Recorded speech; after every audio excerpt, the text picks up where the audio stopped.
मदनीपुर राज्य में विराटपुर नाम का एक छोटा सा गांव था। यहाँ के लोग बड़ी ही सुख शांति से अपना जीवन व्यतीत कर रहे थे, मगर एक दिन गांव के सरपंच काशीराम जी की अचानक मृत्यु हो गई, जिस कारणवश पूरा गांव दुख के सागर में डूब गया। बच्चों से लेकर बड़े बूढ़े सभी बिलक बिलक कर रो रहे थे। आज शाम को ही सरपंच जी से आशीर्वाद लेकर गया था, इतने कम समय में ये क्या हो गया, ये क्या हो गया। गोपाल निभाई, हाय रे फूटी किस्मत, हमारे सरपंच हमें छोड़कर चले गए। हमारा गांव अनाथ हो गया रे, अनाथ हो गया। सरपंच जी कितने अच्छे आदमी थे, वो हम सबकी मदद करते थे बिना किसी छोटे बड़े का भेद किए। अब हमारी समस्याएं कौन सुनेगा, अब हमारा साथ कौन देगा। सरपंच जी ने अगला सरपंच घोषित ही नहीं किया, हम तो बर्बाद हो गए, रास्ते पर आ गए हम। सब रो क्यों रहे हो? ओफो, क्या हुआ है? रोए नहीं तो और क्या करे बताओ। हमारे सरपंच जी कल रात को नींद में परलोक सिधार गए। ओफो, सुनकर बड़ा दुख हुआ, मगर होनी को कौन टाल सकता है बताइए। मगर आपको तो इस गांव में आगे कभी देखा नहीं। मैं तारक तांत्रिक हूँ। इस रास्ते से साधना करने शमशान जा रहा था, यहाँ इतनी भीड़ देखकर रुक गया। आप तांत्रिक हो? मैंने सुना तांत्रिकों के पास बहुत शक्ति होती है। आप हमारे सरपंच को जिंदा कर दीजिए। मरे हुए को जिंदा कर दूं? क्या बक रहे हो? हाँ, गोपाल सही बोल रहा है। हमारे सरपंच जी किसी को भी अपने बदले सरपंच चुनकर नहीं जा सके। क्या सरपंच अपना उत्तराधिकारी चुनकर नहीं जा सके? ठीक है, तुम लोग इतनी विनती कर रहे हो तो ठीक है। सुनो सुनो सभी सुनो, तांत्रिक बाबा हमारे सरपंच जी को जिंदा कर देंगे। अब रोना धोना बंद कर दो।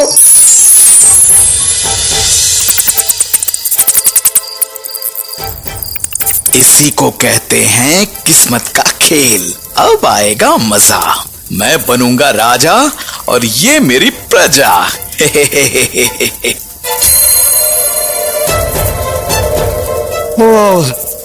हो क्या हुआ सरदार, मेरी कच्ची नींद को आपने तोड़ क्यों दिया? तुम बेताल हो या कुंभकर्ण की औलाद, समझना है मुश्किल। अब बताओ सरदार, क्या करना होगा? इतने दिन इस बोतल में बंद रह कर शरीर जकड़ गया है आलस से। आत्मा का शरीर? नाटक करना करो तुम बंद और पर लगो फटाफट। ध्यान से सुनो तुम्हें क्या करना है।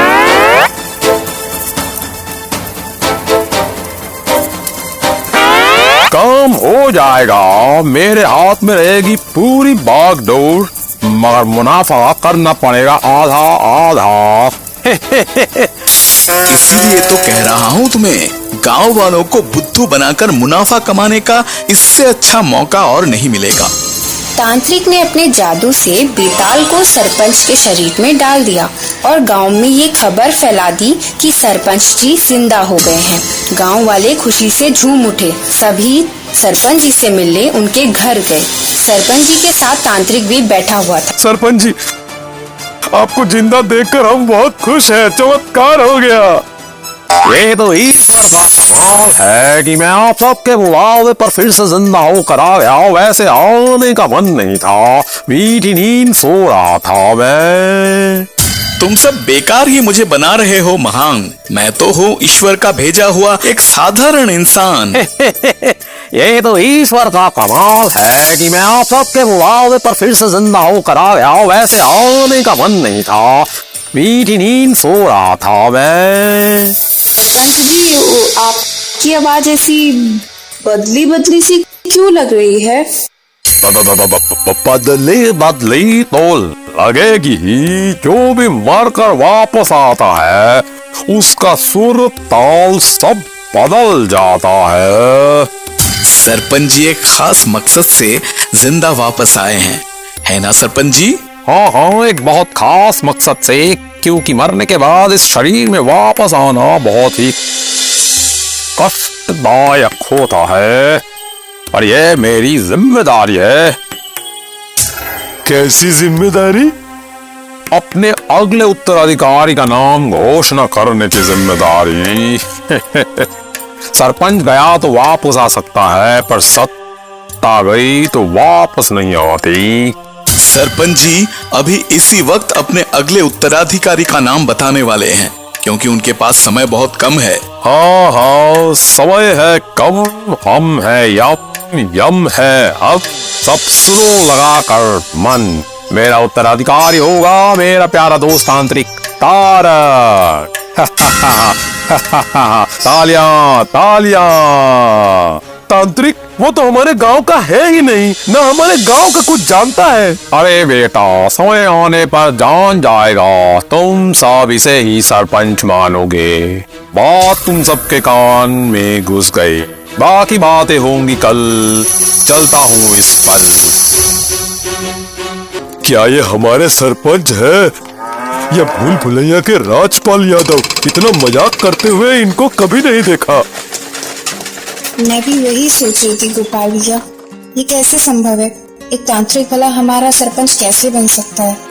वो तांत्रिक तो हमारे गांव का ही नहीं है। मुझे तो डाल में कुछ काला नजर आ रहा है। हमारे सरपंच क्या बदल गए? एक बार भी गोपाला बोलकर मुझे पुकारा नहीं। कुछ तो गड़बड़ है। अब यही ढूंढ के निकालनी है मुझे। उफ, दुर्गंध फटा जा रहा है सर, और सांस हो रही है बंद। उफ दुर्गंध, दूर हट यहाँ से। हो, अब दूर हटने बोल रहे हो? इस दुर्गंध से मेरा हो चुका है बुरा हाल। अब मुझे कुछ नहीं करना, मैं तो चला फिलहाल। अभी तो सिर्फ पहला काम हुआ है, कल गाँव वालों से पैसा सोना चांदी हथियाना बाकी है। ओहो, इस सड़े हुए शरीर में और नहीं रह सकता भाई। पता नहीं, जिंदा था तो वाह सूअर खाता होगा। इतनी दुर्गंध, इतनी दुर्गंध। छी छी छी छी। अरे गुस्सा मत कर बबुआ, बस और 2 दिन पैसे और गहने ले लेने दो एक बार, फिर मैं सरपंच बन जाऊंगा और तुम सोना अपने बोतल में आराम से चद्दर टांग के। तुम सब देख ही रहे हो मेरा हाल, और मैं नहीं रह सकता इस शरीर में, इसलिए अपनी आखिरी इच्छा तुम सबको बताना चाहता हूँ। हुजूर, एक बार बोल कर तो देखिए, आपकी हर इच्छा पूरा करेगा गोपाला। ज्यादा कुछ नहीं, बस ये शरीर कुछ देर का मेहमान है। सारा जीवन मैंने तुम सब के लिए किया, अब मेरे लिए तुम सब कुछ करो। मतलब ये अब क्या बोल रहे हैं सरपंच जी?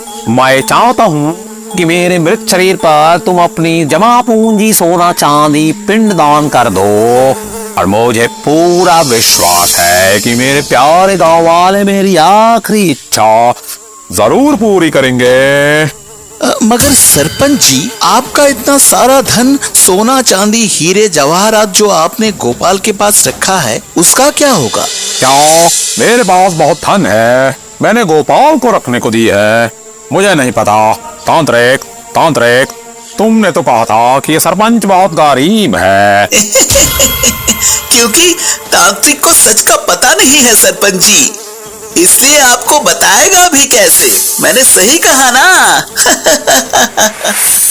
मैं क्या कहूँ, मुझे कुछ नहीं पता, मैं तो पहचानता ही नहीं था सरपंच को। लेकिन बेताल को तो पहचानते हो। सरपंच जी के मृत शरीर में तुमने अपना बेताल प्रवेश करवा रखा, ये बात तांत्रिक जी मुझे पता चल गया है। क्या बोल रहे हो भाई? बेताल मतलब? सरपंच का हाल देखकर मुझे पहले ही शक था। उसे यकीन में बदलने के लिए कल रात तांत्रिक के शमशान वाले अड्डे में छुपकर सब देख लिया। वहीं मैंने सुन लिया कैसे हमें धोखा देकर लूटना चाहता है। तो ये हमारे सरपंच जी नहीं है? ना गोपला ना, ये तांत्रिक का पालतू बेताल है जो सरपंच जी के शरीर में है, और इस सब के जड़ में है वो तांत्रिक। गलती हो गई मुझसे, तुम सब मुझे माफ कर दो। हमारी भावनाओं से खेलकर अब माफी मांग रहा है। रुक, खड़े काहे हो सब, मारो पकड़ के। छोड़ दो, छोड़ दो मुझे, बचाओ बचाओ मुझे। अरे बेटा बेटा, जान बची सो लाख उपाय, लौट के आता अपनी घर को जाए। अगो